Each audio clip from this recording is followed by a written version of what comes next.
Welcome back to the Pre-Vetted podcast, where we spotlight extraordinary people and remarkable talent reshaping our world. Today, we have joined by Kimberlee Carr. She's the Chief Operating Officer of Real Estate and Managing Broker at TAWANI Enterprises. Also, she holds an accredited residential manager and certified property manager certifications. Kimberlee has over a decade leading complex portfolios in Chicago and has built a reputation for marrying rigorous operations with resident experience, preservation, and community impact. So today we're going to dig into how she scales property operations, balances fiscal performance with stewardship, and develops talent across the industry. Kimberlee, welcome to the show. Thank you for having me. I'm very excited. Yes, me too. So you built a career spanning property managing, brokerage, and executive leadership. What first drew you into real estate? I got into real estate by accident. It was not my first career choice, believe it or not. One of my dear friends at the time was working for a real estate firm, and I was working for a law firm as an office manager. And I used to come and see her every day at lunch. We'd have lunch together at her offices. And her boss would sit with us sometimes, and she'd hear some of my stories and hear how unhappy I was. And my girlfriend was going to go on maternity leave, so her boss asked me if I wanted to fill in for her. And I said, I know nothing about real estate. She's like, you'll learn about it. Don't worry about it. So I was like, okay, I'll give it a shot. And I filled in for her as a property manager, managing some office spaces. And I fell in love with it. I decided to go get my real estate license and been doing it ever since. Amazing, amazing. I find it interesting when life throws at us these opportunities, right? Right. That at that point we don't see as opportunities. And then, we just go with the flow and then a career span from it. So find that very interesting. So looking back, what were the biggest turning points that shaped your professional path? It's funny that you talk about opportunities. That's exactly what shaped it. Recognizing those opportunities and seizing them. I'm the type of person that if something is presented to me, I try to view it as not only just like a learning possibility for myself, but it's a challenge. I love challenges. It's something new. I want to dive into it. I want to learn about it. It's going to keep me stimulated mentally because that's very important to me as well. It's something that I have to try to conquer. So when it comes to turning points for my career, that has been my drive. Is it an opportunity? Is it going to stimulate me mentally? Is it going to keep me challenged? And that's been my path. Right. Right. Yeah, I think that when you're talking about opportunities, I think of them as adventures, right? So is the metaphorical woods in, the classical stories, right? The woods is the unknown. There's an element of danger. And even though we're afraid, the characters in the stories go through the woods, right? And not only they survive, but they thrive, right? You're pushing yourself, right? You're pushing to do yourself. something new. Stepping Yes. outside of your comfort zones. Yes. And that's how you grow. I mean, that's how we grow, right? Right. Yeah. And I find that fascinating. Yeah. I've done that myself many times with seizing the opportunities that I have in front of me and just, going with the flow as I was talking before. Right. Yes. And it has to be a voluntary activity, right? You decide to go through that, right? And that's make it more valuable, right? Correct. When those challenges come, it's a matter of like digging within yourself to determine on whether or not is it a challenge that is going to be good for you? Is it a challenge that's going to be not a great path for you? But either way, if it's a good or a bad path, you can still pull something positive out of it because you're going to be learning something. Right. So how did you transition from property manager to COO at TAWANI Enterprises? How does that change your role, change your way you view leadership? It has not changed my views on leadership. I view leadership as it's like a philosophy. It's like your core values, and my core values haven't changed. So I believe that you should have a positive attitude. You should help your team have a positive attitude. I believe that you should have accountability, making sure that you are accountable as a leader to your team, and then your team is accountable to each other. I believe that everybody needs to respect each other. Have respect for your teammates, have respect for your managers, have respect for your clients. Without that, you kind of lose something in your leadership. It's like you want to treat people like you want to be treated. So making sure that that's part of your leadership philosophy. Teamwork, unity. If one person fails, everybody fails. So we pick each other up. Work, if you see that your teammate is struggling, help them. It's nothing to extend a hand to help them to achieve a success, because that becomes your success too. I also believe in integrity, honesty, being trustworthy. That's important. And then having pride in your work, quality of work. I mean, that's my leadership philosophy in a whole. So I don't think that my changing positions or changing a title affects my thoughts on leadership. Right, right. It only changed the scope of the responsibility, if you like, right? Correct. But you follow the same path, Yeah. because the way that I see core values, as you describe them, and I think they're amazing. The way that I see them is that north that guides you when you hesitate, Right. It's like, and in times of hesitation, then you can look at the north and just make the right decisions. correct. It guides you. It's like each of my team members, they know I look at us as a wolf pack. It's like, I'm the head wolf. I am leading them from behind and guiding them, and they are guiding each other. They're protecting each other along the way. But I am the ultimate one that is overseeing and protecting them. So, yeah, my philosophy has not changed at all. Right, right. When you go high on the hierarchy, you start having from direct reports of people that are actually on the field to start having middle management, right? More layers of management, right? How does that experience has been for you? I have to say, I take accountability for my leadership. I take accountability for my team. I believe in nurturing them to be leaders too. So when it comes to managing, whether it be middle management or executive level, I just keep the same mindset. I don't allow anything to change what my core value is as a whole. And I think that gives my team stability as well, because they know that I'm not going to waver. They know that I'm there for support. They know that they can rely on me to support them in any decisions that they're making. And just one that, like when your team makes a mistake, you make a mistake. That's okay. You're going to learn from this mistake. How are we going to resolve? How are we going to correct? So I just think that when it comes to, regardless of what your position is as a leader, if you know what your core values are, nothing's going to change. You know what? You're steadfast in what your philosophy is. Right, right.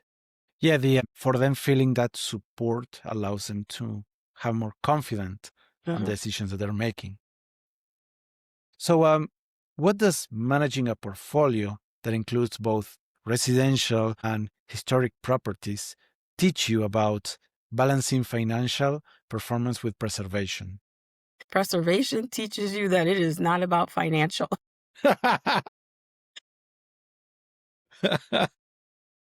When you are preserving a property, you know that you're going to spend a lot of money to preserve it. You're there because you have a love for architecture and you have a love for history, and you're trying to preserve that for generations to come. That's going to come with a pretty hefty dollar sign, and you have to know that coming in for that property. When it comes to taking care of that property that they're trying to preserve, you know that the items that are within the building, the facilities supplies that are within that building, they're going to cost a little bit more because you're trying to preserve that early 19th century look for that building. So I say with preservation, yes, you do have a budget, but you know that it's going to be a little higher than what you would normally have for like a regular multifamily or residential property. Your owners have a different type of mindset for those types of properties. Residential, you want to cater to your owner's needs. You want to understand what it is that they're trying to achieve for that property, all at the same time of trying to make sure that your residents are happy too. So you're budgeting a bit more with residential properties. You're a little bit more restricted. Whereas with properties that you're trying to preserve, again, you're doing that for the love of preserving history and architecture. Right, and that love of preservation goes over the budgets, right? You're not Yep. optimizing for value per dollar, Exactly. Yeah. And I mean, I've seen happening with houses where if you have tiles on the floor, then it's hard to find the same tile because the factory moved on. Yeah. Sometimes you can find them, but they're much more expensive than even the original price, right? Yeah. And we're not even talking about a historical property. We're talking about, 20 years old houses, right? Correct. So I'm imagining that with historic houses, then you need to have a much more open budget to find the right type of wood, the right type of materials that actually goes with the house. Right. It's you are seeking out the items that you need, and sometimes you have to have them custom made, Right. which costs more. So that's where it comes in. It's yes, you have a budget when it comes to preservation, but you are doing it for the love, not for a huge profit. Right. So you've managed portfolios ranging from 162 units to multi-thousand units communities. What are the biggest operational challenges that come with scale? Believe it or not, there's not that many. It's like whether you have a small house or you have a large building, both have mechanics. It's just the size of the mechanics. Your small house has a HVAC unit, so does that residential tall building. You might have a boiler system. You both have plumbing. It's just maybe in a larger scale. They all have the same parts, so you're still taking care of the same types of mechanics. So there's not Interesting. really that big a difference. So it's the same basic operation, just with more scale. Correct. Yep. Just that you're still Interesting. taking care of the same things. At least that's the way that I look at it. I think it makes it a little easier for me to look at it that way because Right. some people I think might get a little overwhelmed looking at a tall building and thinking, my goodness, I need to manage that. Like, how am I going to do that? But if you scale it down to a house and realize, okay, that's the HVAC system, that's the plumbing, that's the electrical panel. It's all the same thing. Right. Right. Interesting. Uh-huh. So, how do you ensure fiscal responsibility while also keeping resident satisfaction high? It's about honesty. I have taught my team when we're managing properties, just be honest with the residents. If we need to raise rents, we tell them why we're raising the rents. Real estate taxes have gone up. We have a project coming up within the building. We're going to be upgrading the lobbies. We're honest about it. I think if you're honest with your tenants and honest with your residents, they are a lot more satisfied with you as a management company, as a real estate broker. I think that honesty goes a long way because you're being transparent. So that's my take on it. Right. Right. It's about articulating the value that they get Hmm. for what you're providing, and if the cost goes higher because you're making upgrades, then showing them that you're adding them more value justifies the additional cost. Yeah. And they're usually a lot happier about it. And they see it. Sometimes you don't even have to tell them if they see the quality of services that they're receiving, they don't complain about it. Right. Right. Yeah. I mean, at first glance, when I'm thinking about resident satisfaction, my first thought is how low can we go on costs, right? But then that's not necessarily the only component of resident satisfaction, right?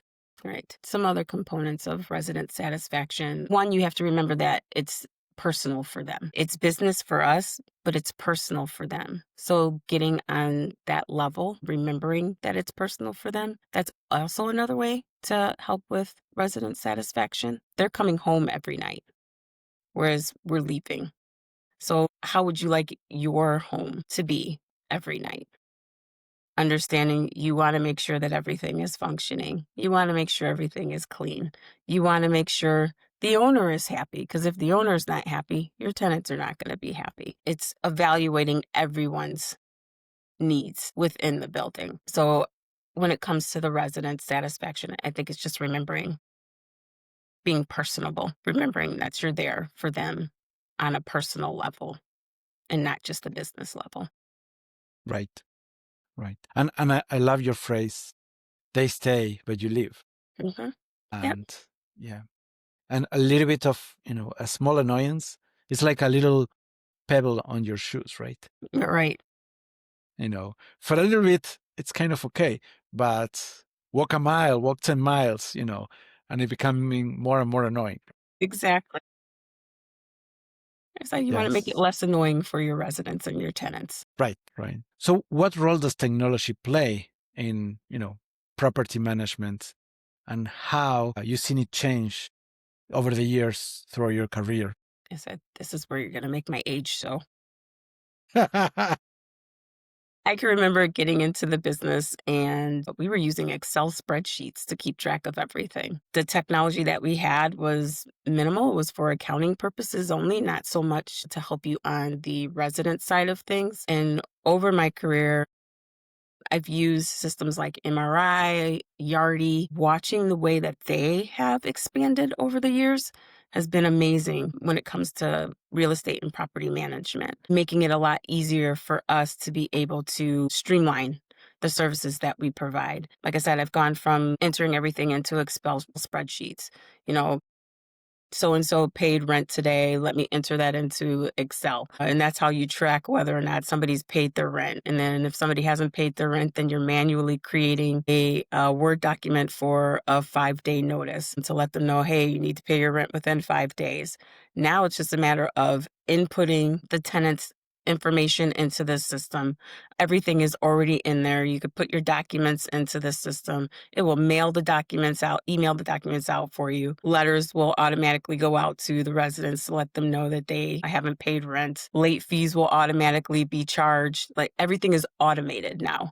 It just makes it 10 times easier compared to like when I first came into the game of real estate, which is greatly appreciated. Creating a lease now, you can push a button rather than typing up everything. It's just 10 times easier. And I'm very thankful for systems like Yardi and MRI for catering to what property managers' needs are on site. Yeah, I'm a software engineer, so I build those type of systems that help automate, right? Maybe not that one in particular, but I'm great happy to hear from the user side how grateful you are on the automation, right? The value that automation brings. And I agree with you, it frees a lot of your bandwidth and your team bandwidth, because it allows you to focus on higher hierarchy problems, right? Because Right. the everyday operation is being taken care of by the system, right? Right. There is a learning curve to get to that point, right? And a lot of organizations, and here I'm talking in general, but a lot of organizations don't get to that point because the learning curve is too steep, right? Right. But once you have all that figured out, it allows you to focus, as we were talking about before, on resident satisfaction, because now you're not physically mailing every single letter. You just, can focus on other type of problems, right? Right. It saves time for the management team, but it also saves time for the residents. They're able to go online. They can see what their balance is. They can pay their balances. They can enter in their work order requests. Like everything is right there for them.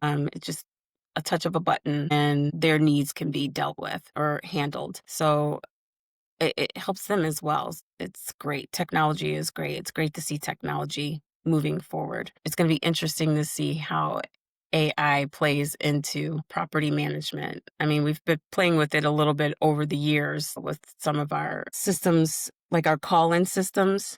It's like you have the bot that pops up and says, would you like to chat? I mean, you have a little bit of the AI, but it's going to be really interesting to see what duties AI will be able to take over for a property manager as it's further developed. Yeah, it's I always talk about, when I talk about AI, I usually add the word yet, because I mean, it doesn't work on this particular issue yet, Right. because this is changing so fast, right? But yeah, I can see how AI will be able to allow residents, for instance, to be able to automate certain tasks that they usually do, because now the AI knows what are the actions and information from that particular resident. So you can tell them more of a conversational, you can tell the agent to do a specific task that otherwise would be more complex to do, right? Right. So I can see that happening soon, right? I don't know if we're there yet, and some agents are not there yet. They're more, I don't want to use the word dumb, but they're not, elevated enough to do that. But I think that's where we're going to go, right? So that's going to be very interesting to see. I always wonder how it's going to affect our senior residents as well. How are they going to be able to handle the changes that are going to come with AI? It's going to be a large learning curve for everyone. Yes, I see how that's going to become a challenge for senior people. Yes, yes. Hopefully the agents are going to be smart enough to be able to proactively provide support for them, right? Well, we'll see. Yes, yes. So I wanted to change a little bit of topic. I learned that recently TAWANI gifted two landmark homes, right? The Lang House, Chicago, and the Frank Lloyd Wright's Emil Bach House. I hope I pronounced it correctly. Yeah. Email Bachhaus. Yep. Nice. So TAWANI gifted those homes to the Loyola University Chicago, and also did a $1 million foundation contribution to sustain their use for students and neighbors, right? So I wanted to ask about how does philanthropy intersect with real estate management? Philanthropy is important because it engulfs you into the community. It makes you a part of the community. I think property managers, property management firms, when you come into a community, it's important for you to put your footprint in there and make it better. That is your role. That should be your goal, to make that community better. Each owner and each company will determine what that looks like. For us, TAWANI, gifting those homes back to Loyola was important to us because, one, Loyola has a footprint within that community, and we knew that they would respect those homes the way that we did while we owned them. And we also knew that they would utilize the homes in a way that would benefit not only the school, but benefit the community. And that was important to us. Right. I find interesting this idea of a for-profit organization that also has a social component. I think that's a great combination, because you have not only a sustainable business, a growing business that can provide jobs to a lot of people, you're also providing value to the residents or the clients, and also giving back to the community in this case through these donations, right? I think that's amazing. And the other thing you mentioned is being able to care of the properties same way that you would. Correct. Yep. I think it's important for historical homes like that if you're going to donate them to someone, that you are giving them to someone that has that same love and passion for the history of that home, but can also share that love and history with others. Because isn't that what it's about? History should be something that people learn. History should be something that people can experience. And that was important to us too. We gave it to a university. Who else is better to tell the history of those homes than a university? Right. Right. And allow the community to enjoy it and use it Yep. in a respectful manner, Yep. which is, yeah. This is a personal perception, right? Probably I'm wrong, but because it's a anecdotal experience. But what I've seen is that when a house, a property, or I would say a house is not being used. It deteriorates much faster than when it's being used. I don't know why that happens, right? Because it's the same, in my country we will be stone and brick and mortar, right? But still, it's the same stuff in the house. So why that it deteriorates faster? I mean, I'm a romantic. I want to say that the house hurts that nobody's using it, right? I have the same mentality. I was like, it's not experiencing love. It's not experiencing love. Yes, yes. It's not, it's not being used, right? Yeah. Right. So when we got our house, it was brand new, and I had my son. He just, we haven't even settled in the house, and he would just went and draw on the stairs, right, on the walls, right. I was angry at that moment, I didn't say anything to him, but I realized, well, that's a mark. That's our house now, right?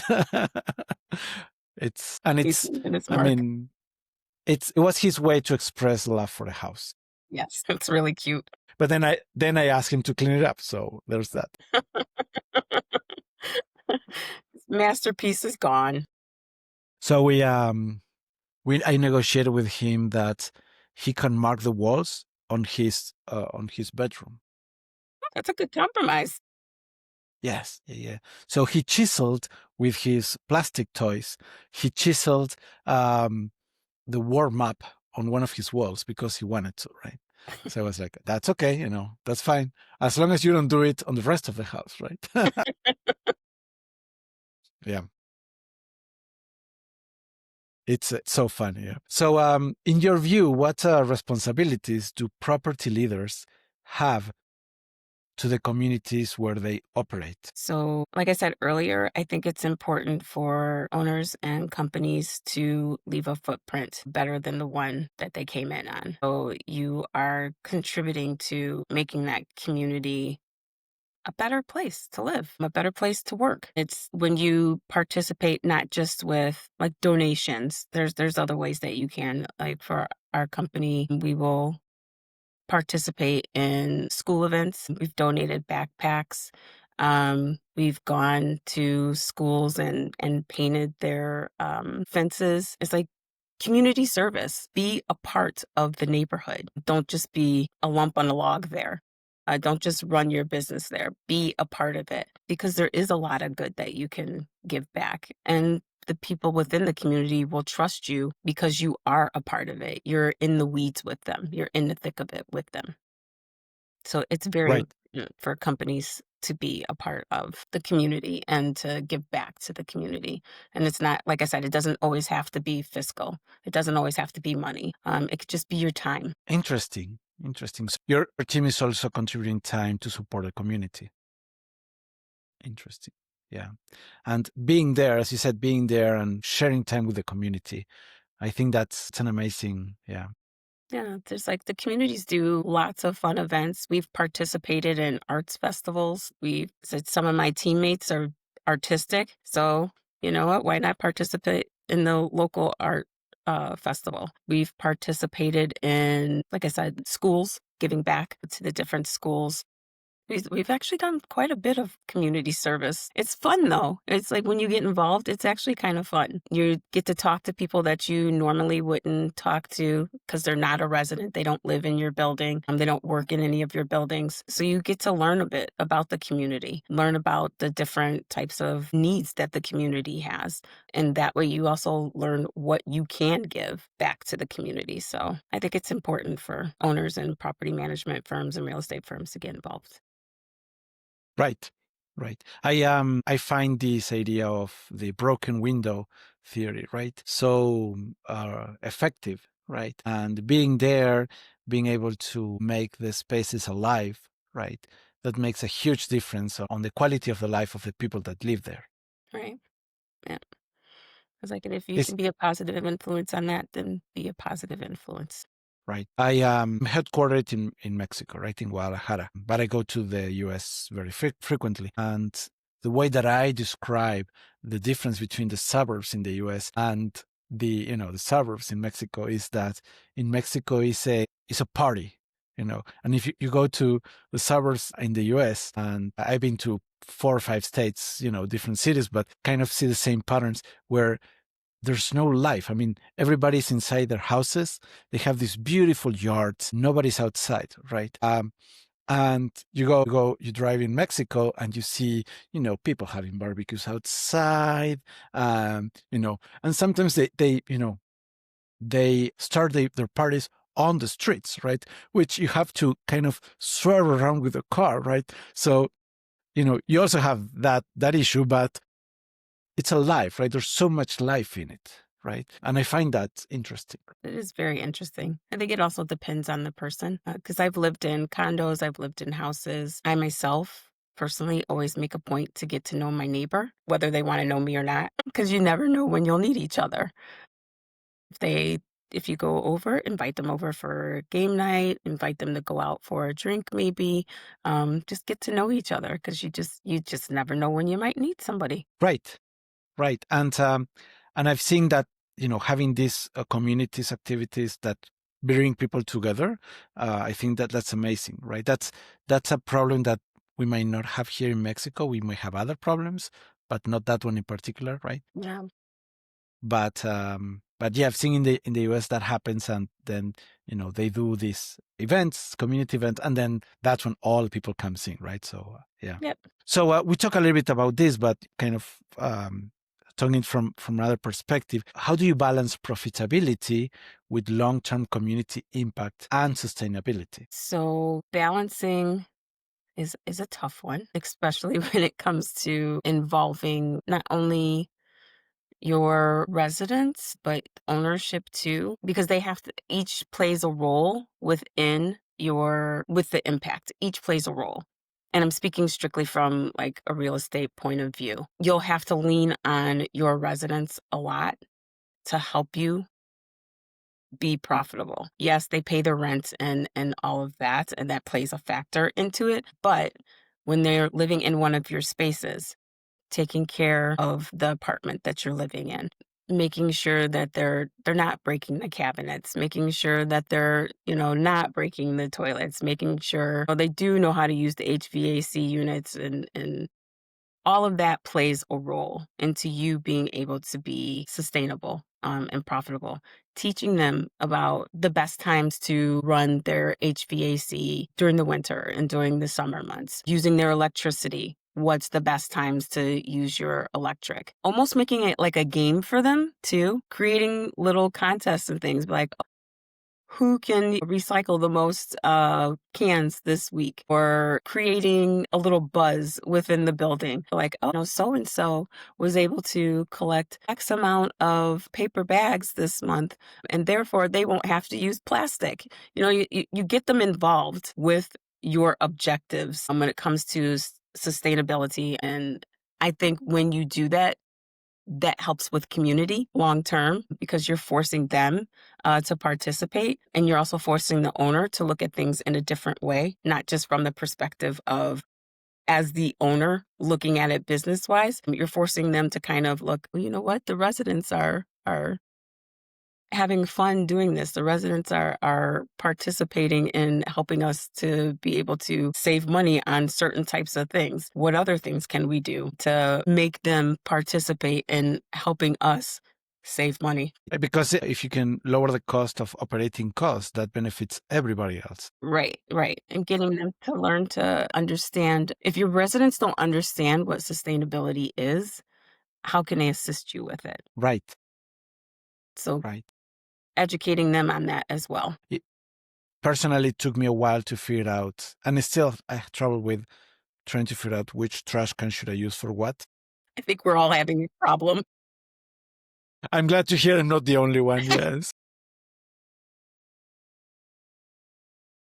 It's like they keep changing it on us. Right. And being able to tie sustainability to nature impact, but also lowering costs, right? That benefits everybody. I think that's great, because then you can reuse those savings for other improvements or activities within the communities. Right. Yep. Interesting. So you hold the ARM and CPM certifications. How have those credentials shaped your career? So I received the certifications through an organization called IRM, Illinois Real Estate Management. I've worked on these certifications for a very long time. The CPM is not an easy certification to get at all.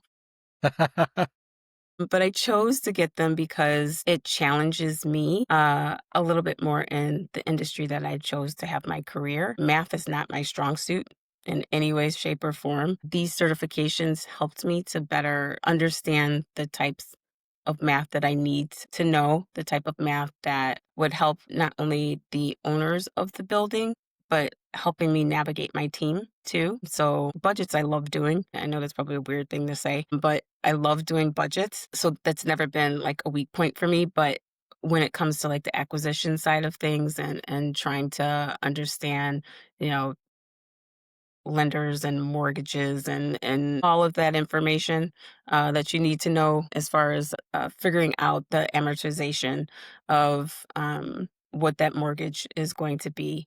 Uh, Getting those certifications helped me with that. It benefits me to get those to help the owners.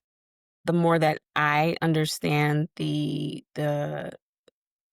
more that I understand the industry that I'm in, and understand the things that affect it, the better it is for the owners. I can help them out by having these types of certifications. It broadens my knowledge base so I can assist them, but it also benefits the tenants too, because the more that I learn, and the more that my team learns, the more that we can assist them too. It doesn't just benefit the owners, it helps the tenants and residents as well. Right.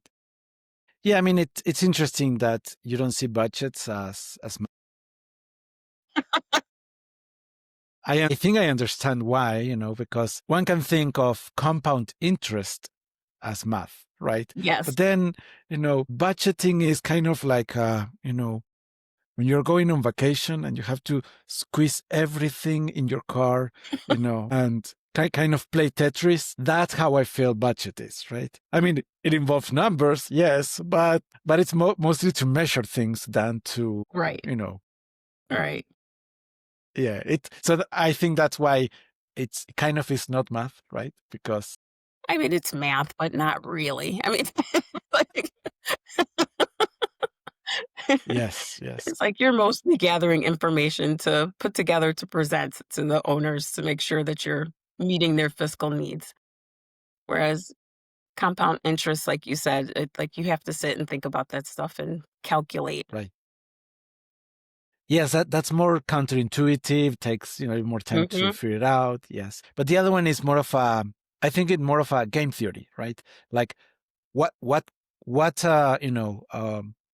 what, what next play can I do to optimize on, efficiency, on happiness of the residents, of, it's yes, it's involved numbers because at the end of the day you're managing resources and that's how you measure them, right?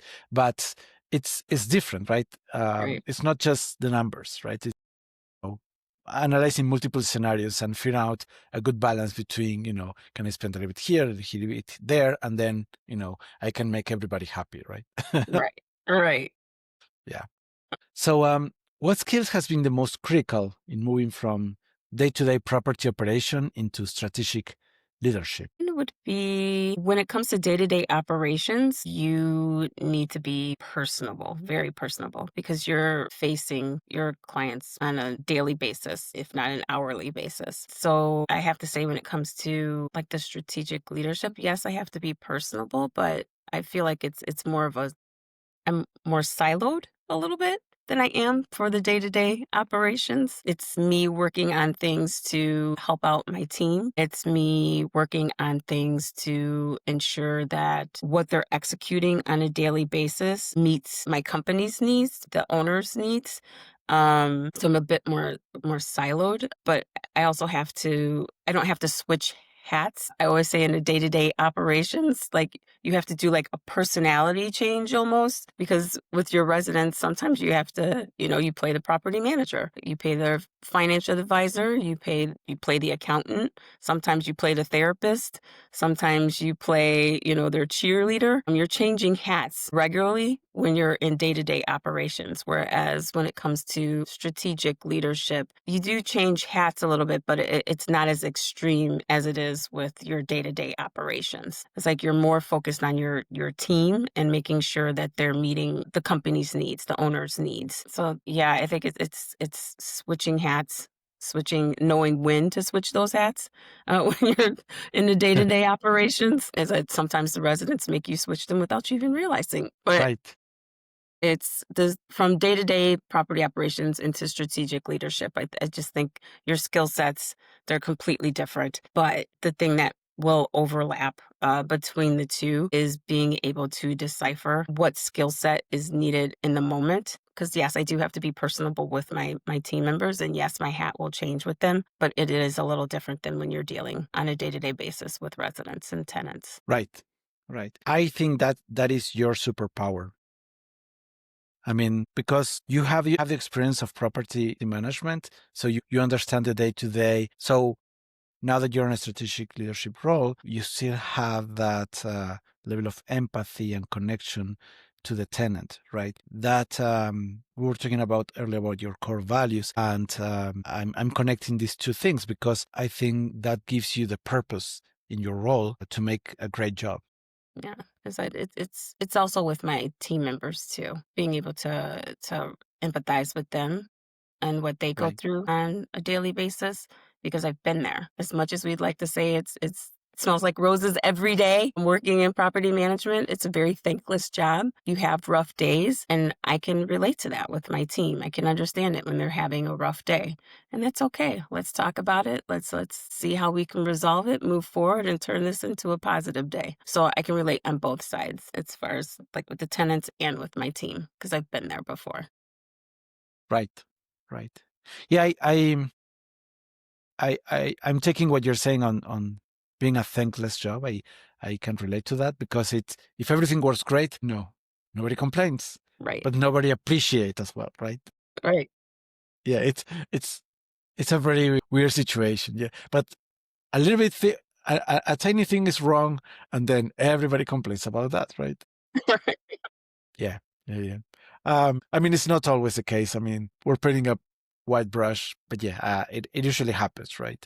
And when things are in order, then people forget that there's a lot of people to make sure that things are working correctly, right? Right, right. It's like you Yeah, do property management because you love it. You don't do it for the thank yous. right, Mhm. right, yeah. And every once in a while, somebody appreciate it, and then that love, Exactly. you feel that love, yeah. Yep. So, how do you approach mentoring or supporting younger professionals entering into property management? So I love the younger generation now. There's just something about them. They take something serious and make it funny, like have a laugh about it. They make it fun. I've been watching the younger generations come into this industry, and I've enjoyed watching them learn. I am one that when it comes to mentoring them, like I said earlier, I allow them to make mistakes because you can't learn anything if you're getting everything perfect all of the time. Make your mistakes, just own up to the mistakes, have accountability for mistakes. Come to me with a couple of solutions so I know that you actually thought about the mistake that you made and thought about resolutions for that mistake. It may not be the right one, but at least you thought about it, and then we'll resolve it together. I think when it comes to mentoring the younger generation now, we have to have a little bit more grace for them because of the things that they have experienced in this world. There's been a lot happening in the world. Yes, each generation has had things, but I don't think it's been quite as heavy as it's been for the last two generations. And having that empathy and understanding that and helping them to navigate what success looks like for them. Listening, talking to them, understanding that work is not always just work. Sometimes they're going to bring personal things into the work world. It's like providing those graces for them to help them navigate and help them discover what their career path looks like for them. That's another big thing for me, understanding what it is that you want in a career. You may just be passing through working for me, and that's okay. what can you get out of it now? What can I do for you to help you get to that next level? What else when it comes to the younger generation? I think I also enjoy, when it comes to mentoring them, I enjoy learning from them too.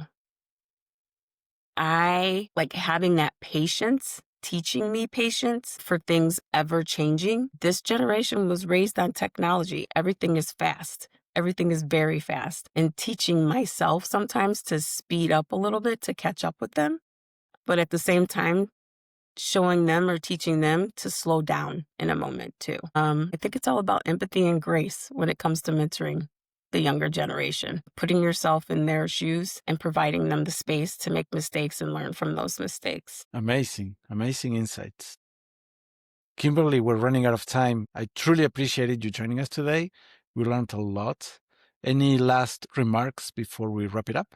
He's like, I truly enjoyed this. Thank you very much for having me. Like I told you before, this has pushed me out of my comfort zone. It wasn't that bad. You did amazing. So yes, and as I told you before, I think this is the hero's path, right? Being able to go outside of your comfort zone, face your fears, and push through. So I congratulate you for that. Thank you. Thank you. I appreciate it, Federico. I hope to get to chat to you again soon. Yes, I hope that too. Thank you. All right. Have a great one.